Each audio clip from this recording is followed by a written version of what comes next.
students set to return to school in the coming weeks, the back-to-school shopping lists are getting longer and longer and longer and more expensive. One item increasingly appearing on that list is a mobile phone, with Aussie parents said to fork out hundreds of millions of dollars this year on devices for their kids. The top reasons for the sale: reaching kids quickly in emergencies, as well as accessing location sharing. But when does tracking your child become a breach of privacy? For more, we're joined now by digital wellbeing expert Dr. Jo Orlando. Morning to you, Jo. Morning. Firstly, take us through just how parents are doing this. Yeah, so there's a few different options for parents. They can do something like get a location tracking app.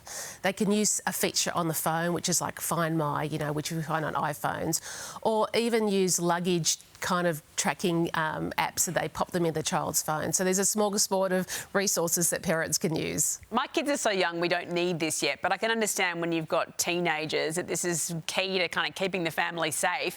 Do you think it's okay to track your child's age, a child's phone rather, at any age?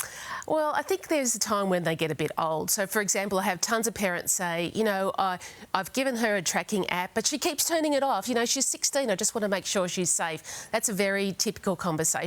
So you're just thinking it's convenient, it's keeping them safe, it saves a phone call kind of idea. But for someone who's 15 or 16, developmentally, they're all about being independent, making their way to being an independent adult. So they see this kind of thing as a massive breach of their privacy, and kind of rightly so.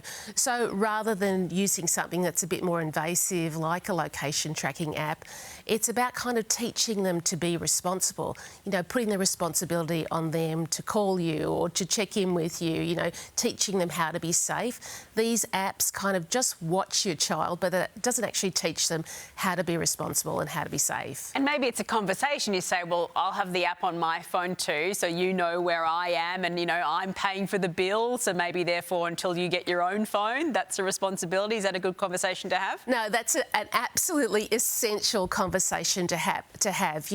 As parents, we need to take them through the years, and these conversations increasingly get more complex until they get to the point where you say, OK, I'm going to put more responsibility on you.